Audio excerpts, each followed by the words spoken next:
ये टॉपिक्स हैं जो कि जिनके क्वेश्चंस बार बार रिपीट हो रहे हैं और कुछ टॉपिक्स ऐसे हैं जिनके क्वेश्चंस बिल्कुल भी आते ही नहीं है। एक स्ट्रैटेजी जो मेरे को लगाई थी और जो मुझे हेल्पफुल भी मिली थी कि जब भी आप टाइम टेबल बनाएं तो उसको एक चीज़ ज़रूर आपको बता देता हूँ कि आपको अपना ऑप्शनल चूज़ कैसे करना है। लास्टली मेरा इंटरव्यू का एक्सपीरियंस ये रहा है, मैंने 3 इंटरव्यूज़ दिए हैं और इस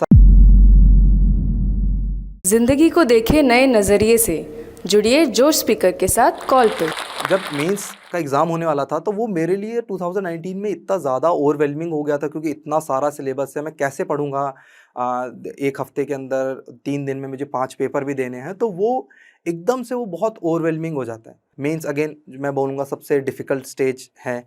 इसमें अराउंड 9 पेपर्स होते हैं, 7 पेपर आपको कंपल्सरी होते हैं, 2 लैंग्वेज पेपर्स होते हैं। पहला पेपर होता है एसे का, तो यूजुअली थोड़ा-सा डिफ़िकल्ट होता है क्योंकि हमने बहुत टाइम के कॉलेज में जैसे मैंने कोई एसे नहीं लिखा था।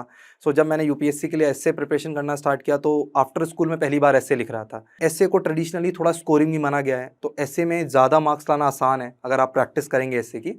तो यूजुअली मैं जो चीज़ फ़ॉलो किया करता था कि मैं मेंस एग्ज़ामिनेशन के पहले 10 एसे लिख लूँ। 10 एसे का मतलब हो गया 5 एसे के पेपर्स दे लूँ, ताकि मैं थोड़ा-सा कोहेरेंट हो जाऊँ, मैं थोड़ा-सा मेरे को समझ में आने लग जाए कि क्या करना है। ऐसे को आप 5-7 दिन ज़रूर अपने प्रिपरेशन में दीजिए, तो आपको बहुत ज़्यादा उसके डिविडेंड्स मिलेंगे।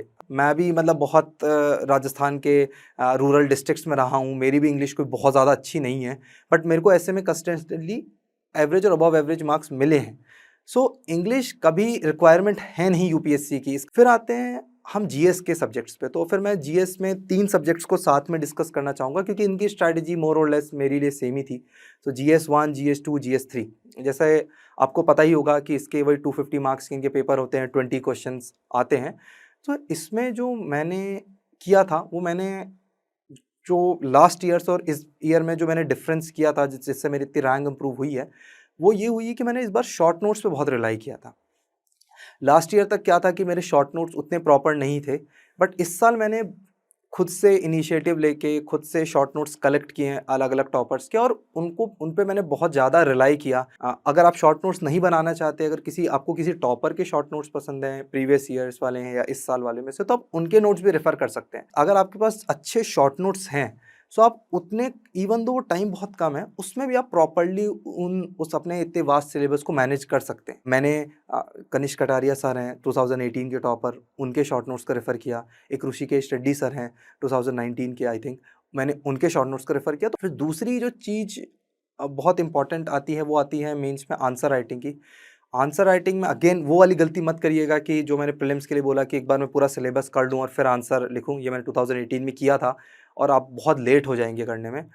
आंसर लिखने में आप जैसे ही आपका एक बेसिक रिवीजन कंप्लीट हो, आप आंसर राइटिंग स्टार्ट कर दीजिए। कुछ-कुछ बहुत अच्छे इनिशिएटिव्स भी चलते हैं कोचिंग इंस्टीट्यूट्स के, जिसपे कि वो डेली क्वेश्चंस अपने डालते हैं अपनी वेबसाइट पे। हाँ, 100 डेज़ इनिशिएटिव्स हो गए फॉर एग्ज़ाम्पल, तो आप उसको भी फ़ॉलो करके अपने आंसर राइटिंग को प्रॉपर कर सकते हैं। ये बाद में लोगों को जाके रियलाइज़ होता है, जैसे मुझे 2018 के बाद जाके रियलाइज़ हुआ था कि कितना इम्पोर्टेंट है और फिर मैंने इनिशिएटिव लिया था इसको इम्प्रूव करने का। अ आंसर राइटिंग, तो आंसर राइटिंग में आप प्रीलिम्स के बाद कोई टेस्ट सीरीज़ ज़रूर जॉइन कर लीजिएगा।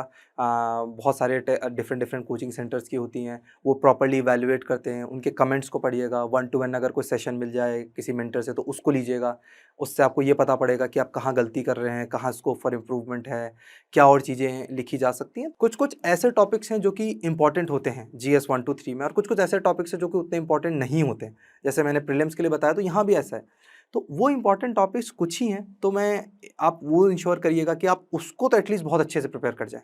जैसे फॉर एग्ज़ाम्पल सिक्योरिटी बहुत इंपॉर्टेंट हो गया, आपका डिज़ास्टर मैनेजमेंट बहुत इंपॉर्टेंट हो गया, ई-गवर्नेंस बहुत इंपॉर्टेंट हो गया, जैसे एनजीओ, एसएचजीज़, ये सब टॉपिक्स बहुत इंपॉर्टेंट हो गए। ऐसे पेपर उनमें मॉडर्न इंडिया बहुत इंपॉर्टेंट हो गया, तो सोसाइटी बहुत इंपॉर्टेंट हो गया। सो ये टॉपिक्स हैं जो कि जिनके क्वेश्चंस बार-बार रिपीट हो रहे हैं, और कुछ टॉपिक्स ऐसे हैं जिनके क्वेश्चंस बिल्कुल भी आते ही नहीं, या तो आते भी तो एक क्वेश्चन आता है, तो उस पे बहुत ज़्यादा टाइम देने की ज़रूरत नहीं है। So for example world history हो गया, पोस्ट इंडिपेंडेंस हो गया, तो ऐसे ही आपको पेपर 2, पेपर 3 में भी मिल जाएँगे। पेपर 3 में इन्वेस्टमेंट मॉडल्स हो गया। तो इस तरह के जो टॉपिक्स हैं उस पे आप बहुत ज़्यादा टाइम मत स्पेंड करिए। जैसे वर्ल्ड हिस्ट्री में मुझे याद है मैंने बस 1 ही दिन दिया था। मैंने एक टॉपर के शॉर्ट नोट से बस उनको रेफ़र कर लिया था। मुझे पता था कि इस पे जितना मैं ज़्यादा टाइम दूँगा, मैं उतना टाइम इम्पोर्टेंट सब्जेक्ट से ले रहा हूँ, तो वो भी चीज़ सही है नहीं। तो ये हो गई तीसरी चीज़। और चौथी चीज़ फिर अगेन अब मेंस के लिए भी आपको करंट अफेयर्स चाहिए। अब होता क्या है कि प्रीलिम्स से मेंस वाला पीरियड बहुत स्ट्रेसफुल होता है, तो यहाँ पे न्यूज़पेपर्स पढ़ के नोट्स बनाना डिफ़िकल्ट हो जाता है, एटलीस्ट मेरे लिए तो था। सो मैं कोचिंग सेंटर से कंपाइलेशंस को रेफ़र किया करता था करंट अफेयर्स के लिए। काफ़ी कंपाइलेशंस आते हैं, ईयर लॉन्ग कंपाइलेशंस आते हैं, मैं उनको रेफ़र किया करता था। मैं खुद से नोट्स नहीं बना सकता था न्यूज़पेपर वाले, और जो मैं बनाता भी था तो मैं कभी उतने अच्छे नहीं बना पाता था। तो अगर आप खुद के नोट्स प्रिपेयर करते हैं तो उसमें ज़्यादा टाइम लगता है, बट आपका रिटेंशन बेटर होगा। बट वहीं अगर आप कोई सोर्स पे रिलाय करते हैं तो उसको आपको हो सकता है ज़्यादा बार पढ़ना पड़े क्योंकि आपने नहीं बनाया, बट सिंस वो आप कम समय में पढ़ लेंगे तो अल्टीमेटली वो इक्वल ही हो जाता है। साथ-साथ में जैसे फॉर एग्ज़ाम्पल कई आपको डायग्राम्स अच्छे दिखते हैं, कुछ-कुछ डायग्राम्स होते हैं, कुछ-कुछ डाटाज़ होते हैं, कुछ-कुछ फ्लो चार्ट्स होते हैं, जो कि आपको लगता है मैं इनको इस्तेमाल कर सकता हूँ अपने आंसर्स में। तो आप ये सारी चीज़ें अपने शॉर्ट नोट्स में ही इंक्लूड कर सकते हैं। तो मैंने यही किया था जब भी मैं कोई टेस्ट सीरीज़ में कभी कोई डायग्राम देखा करता था, या फिर मैं टॉपर्स की जब कॉपीज़ वगैरह चेक किया करता था, देखा करता था पोर्टल्स पे, तब मैं कोई उनका मुझे डायग्राम अच्छा लगा तो मैं उसको अपने नोट्स पे कॉपी किया कर लिया करता था। तो ऐसे एक आइटरेटिव सी प्रोसेस होगी, थोड़ा टाइम ज़रूर लगेगा आपको बनाने में, but ultimately by the time जब आपका मेंस आएगा तो आप काफ़ी उस लेवल तक पहुँच जाएँगे। तो टेस्ट सीरीज़ में ये ज़रूर इंश्योर करिएगा कि वहाँ पे आप ट्राई करें कि 3 घंटे में आप ट्राई करें देने का। यूजुअली मैंने देखा है कि अगर आप टेस्ट सीरीज़ में 3 घंटे में कर पा रहे हैं तो यूपीएससी वाले पेपर को भी 3 घंटे में कर लेंगे। तो ये इंश्योर करिएगा कि जब भी आप टेस्ट सीरीज़ दें तो उसको प्रॉपर्ली अटेम्प्ट करके दें। ऐसा ना करके दें कि मैं आराम से उसको लिख रहा हूँ, फिर मैं यूपीएससी में वहाँ जाके देख लूँगा। क्योंकि वहाँ थोड़ा प्रेशर ज़्यादा होता है, थोड़ा स्ट्रेस ज़्यादा होता है, तो थोड़ा मुश्किल हो जाता है वहाँ पे मैनेज करना। तो जब हम टाइम टेबल अपना बना रहे होते हैं उसमें, तो बहुत सारे लोग एक छोटी-सी गलती ये कर देते हैं कि टाइम टेबल वो बड़ा वैसा बना लेते हैं। फॉर एग्ज़ाम्पल कि अब जीएस का अगर वो टाइम टेबल बना रहे हैं, तो वो जीएस ऐसा बना लेंगे कि मैं एक टाइम पे सिर्फ़ जीएस ही पढ़ रहा हूँ, फिर अगले टाइम पे मैं ऑप्शनल ही पढ़ रहा हूँ। बिल्कुल ऐसे ब्लॉक वाला टाइम टेबल बना लेंगे। सो एक स्ट्रैटेजी जो मेरे को लगाई थी और जो मुझे हेल्पफुल भी मिली थी कि जब भी आप टाइम टेबल बनाएँ, तो उसको हमेशा मिक्स रखिए कि आप एक दिन ऑप्शनल भी पढ़ेंगे, एक दिन आप जीएस भी पढ़ेंगे, और ऑप्शनल में भी आप अगर मंडे को पेपर 1 पढ़ रहे हैं, तो ट्यूसडे को पेपर 2 पढ़ेंगे, ताकि वो हमेशा इंटरट्वाइन होके रहे। क्योंकि आपको दोनों पेपर देने तो एक ही दिन है, ऐसा तो है नहीं कि आपको एक पेपर देना है फिर 1 हफ्ते बाद दूसरा पेपर देना है। ऑप्शनल के दोनों पेपर आपको साथ ही देने हैं। तो ये इंश्योर करिएगा कि ऑप्शनल को ऐसे ब्लॉक या जीएस को ऐसे ब्लॉक्स में मत पढ़िए। जीएस में एक पेपर 4 होता है, जो कि होता है एथिक्स का पेपर। ये भी बिल्कुल एक डिफरेंट पेपर है। इसको यूपीएससी ने रिसेंटली इंट्रोड्यूस भी किया था 6-7 साल पहले। तो इसमें जो सबसे इम्पोर्टेंट चीज़ जो मुझे लगी थी, वो ये लगी है कि आपको बहुत ज़्यादा प्रैक्टिस करने की ज़रूरत है। पेपर 2 सेक्शंस में टूटा होता है। जो पहला सेक्शन होता है वो सेक्शन ए, उसमें नॉर्मल क्वेश्चन आंसर फॉर्मेट होता है, और सेक्शन बी होता है उसमें केस स्टडीज़ होती हैं। तो केस स्टडी स्पेशली काफ़ी आपको प्रैक्टिस करने की ज़रूरत है। केस स्टडी में भी एक फ्रेमवर्क होता है जिससे आप केस स्टडीज़ को सॉल्व करते हैं। एथिक्स वाला एक ऐसा पेपर है जो मैं बोलूँगा चारों जीएस पेपर और एसए से भी ज़्यादा इसको प्रैक्टिस की रिक्वायरमेंट है, क्योंकि क्वेश्चंस इसमें ऐसे होते हैं जिसमें आपको वास्तव में थिंक करने की ज़रूरत है। आप एथिक्स की एक सेपरेट टेस्ट सीरीज़ भी ले सकते हैं अगर आपका मन है, अगर आपके पास टाइम है, जो कि मैं फर्स्ट टाइम वालों को इनकरेज करूँगा लेने के लिए। नहीं, अगर आपको नहीं भी लेनी है तो आप सब कॉन्शियसली इस तरीके से प्रिपेयर कर सकते हैं कि मान लीजिए टेस्ट सीरीज़ के साथ-साथ ही आपने कुछ लास्ट ईयर के प्रीवियस ईयर क्वेश्चन पेपर्स भी कर लिए, ताकि आपकी प्रैक्टिस ज़्यादा हो जाए। इस साल मुझे याद है केस स्टडीज़ बहुत बल्कि आई थी, तो बहुत सारे लोगों के साथ क्या हुआ था, उनकी केस स्टडी वाला टाइम ओवरशूट होके 1 आवर 45 मिनट्स, 1 आवर 50 मिनट्स चला गया था। तो ट्राई करिएगा उस चीज़ को अवॉइड करने का। केस स्टडी ज़्यादा इंपॉर्टेंट नहीं है सेक्शन ए से, दोनों इक्वल ही इंपॉर्टेंट है। सो और एथिक्स में भी अगेन शॉर्ट नोट्स इंपॉर्टेंट होते हैं। तो एथिक्स में अगर आप न्यूज़पेपर पढ़ रहे हैं तो daily day to day life के जो एग्जांपल्स होते हैं आप उनको कलेक्ट करिए। सिविल सर्विसेज की ट्रेड्स होती हैं एथिक्स में, तो वो आपके इंटरव्यू में भी जाके हेल्प करेगी, तो उसके नोट्स बना लीजिए। नोट्स ही नहीं, सिर्फ आपको रटना नहीं है, आपको उन ट्रेड्स को फाइनली समझना भी है, वो उनका मतलब क्या होता है। अगर आप उन सबको समझ जाएंगे तो आपका इंटरव्यू वाला जो फेज़ है वो काफ़ी ईजी हो जाएगा। भाई इंटीग्रिटी का असली में मतलब है क्या, डेडिकेशन का, सेल्फलेस सर्विस का मतलब होता क्या है, पब्लिक सर्विसेज से हमारा हम क्या मीन करना चाह रहे हैं। तो वो अगर आपको क्लियर हो जाएगा तो आपके सेक्शन ए में ऑटोमेटिकली आंसर्स बेटर हो जाएंगे, और साथ साथ में आपको इंटरव्यू में भी काफ़ी हेल्प मिलेगी। अब आते हैं ऑप्शनल पे। सो मेरा ऑप्शनल केमिस्ट्री था और इस बार मेरा स्कोर 296 रहा है, और ये इंडिया में हाईएस्ट स्कोर भी है।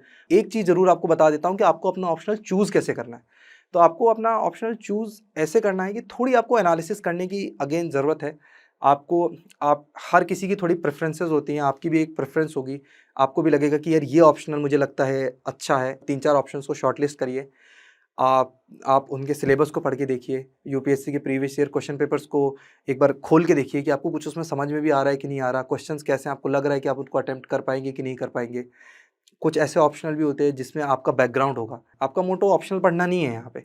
सो आपको उस माइंडसेट से अपने ऑप्शनल को पढ़ना है। तो आपको वहाँ पे पीएचडी नहीं करनी है अपने ऑप्शनल में। आपको ये देखना है कि कौन-सी चीज़ें सबसे ज़्यादा एग्ज़ाम के लिए रिलेवेंट है। मेरे को उन्हीं की चीज़ों को पढ़ना है और बाकी अगर कोई चीज़ें मेरी छूट भी जा रही हैं तो उससे उतना मतलब नहीं है। कोई और ऐसा ऑप्शन लग रहा है कि जो उतना इंटरेस्टिंग नहीं है बट आपको लग रहा है मैं इसको कर सकता हूँ और इसमें नंबर भी अच्छे आने का स्कोप है।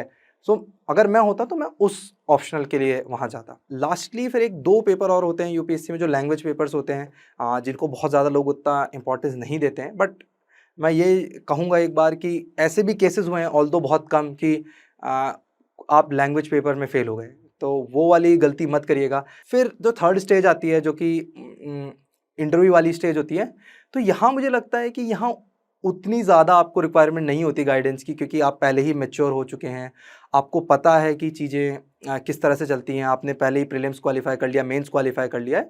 सो इंटरव्यू तक पहुँचना खुद में एक बहुत बड़ी-सी सक्सेस है। बहुत ज़्यादा मैं ट्राई करता था कि डैफ में अच्छे से अपने डिटेल्ड एप्लीकेशन फॉर्म को फिल करूँ और जो हम हॉबीज़ वगैरह फिल करते हैं, जो अपने अकम्प्लिशमेंट्स फिल करते हैं, तो उसमें थोड़ी चीज़ें ध्यान रखिए। बहुत ज़्यादा अपने डैफ में मत लिख दीजिए कि आप उसको प्रिपेयर ही नहीं कर पा रहे हैं। अब जैसे कुछ-कुछ लोग हॉबीज़ में डांसिंग लिख देते हैं। अब कितने तरीके के डांस हो सकते हैं, कितने तरीके के डांस होते हैं वर्ल्ड में, आप कितना प्रिपेयर करेंगे डांसेस को? तो ट्राई करिए कि थोड़ा-सा उसको नैरो कर दें। जैसे फॉर एग्ज़ाम्पल आप डांसिंग में कोई एक पर्टिकुलर फॉर्म ऑफ डांसिंग लिख सकते हैं, क्लासिकल डांसिंग लिख दिया, कुछ और जो भी आप करते हैं वो लिख दिया, भरतनाट्यम लिख दिया। सेकंड चीज़ फिर इसमें आती हैं, वो आती हैं current affairs. Current affairs again यहाँ पे मैंने न्यूज़पेपर्स पढ़ना स्टार्ट कर दिया था, क्योंकि यहाँ पे डे टू डे लाइफ़ के आपको इवेंट्स पता होने चाहिए, एग्ज़ाम्पल्स पता होने चाहिए, तो यहाँ पे आप न्यूज़पेपर ज़रूर पढ़िए। और कुछ-कुछ लोगों ने तो मुझे इवन ये भी रिकमेंड किया था कि आप 2 न्यूज़पेपर्स भी पढ़ सकते हैं। तो अगर आपके पास टाइम है इंटरव्यू से पहले, कि अगर आप 2 न्यूज़पेपर्स मैनेज कर पा रहे हैं, तो आप इवन 2 न्यूज़पेपर्स भी पढ़ सकते हैं, क्योंकि मोस्ट लाइकली जो मेरा एक्सपीरियंस रहा है इंटरव्यू से, वो इंटरव्यू आइदर या तो आपका डैफ पे रिवॉल्व करेगा या फिर इंटरव्यू आपका करंट अफेयर्स पे रिवॉल्व करेगा। तो दोनों ही काफ़ी इंपॉर्टेंट सी चीज़ें हो जाती हैं कि मैं ट्राई किया करता था कि जितने ज़्यादा मॉक्स दे सकूँ अपने, उतने ज़्यादा मॉक्स दूँ। तो मैं हर अटेम्प्ट में मैंने 6-7 मॉक्स दिए हैं। और फ़ायदा ये होता है मॉक्स देने का, क्योंकि एक लेवल ऑफ क्वेश्चनिंग आपसे की जाती है, आपको इंटरव्यू वाली टाइप की थोड़ी-सी फीलिंग आती है वहाँ पे बैठ के, आपको अपनी वीकनेस के बारे में पता पड़ता है, आपको अपनी स्ट्रेंथ्स के बारे में पता पड़ता है, तो दैट इज़ समथिंग जो कि आपको इंटरव्यू से पहले पता होना चाहिए। सो फॉर एग्ज़ाम्पल कई मॉक्स में मेरे से ये पॉइंट किया गया कि आप बहुत तेज़ बोलते हैं, या फिर आप थोड़ा रेस्टलेस लिखते हैं मॉक में, तो फिर मैंने उसी फीडबैक को लेते हुए मैंने इंटेंशनली अपनी वॉइस को कम किया, मैंने थोड़ा-सा अपनी रेस्टलेसनेस को कम किया, मैं बहुत ज़्यादा हाथ नहीं हिलाया मैंने इंटरव्यू में। तो आपको फीडबैक मिलेगा, आप उस पे वर्क कीजिए और उसके हिसाब से फिर आपको इंटरव्यू में फ़ायदा मिलेगा।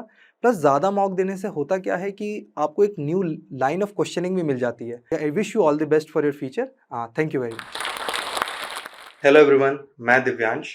सिंस काफ़ी रिक्वेस्ट आई हैं regarding UPSC civil services preparation को लेके, सो हम लोग एक सेशन प्लान कर रहे थे, जिसकी डिटेल्स या तो आपको कमेंट सेक्शन या डिस्क्रिप्शन बॉक्स में मिल जाएगी। Thank you and I hope you have a nice day.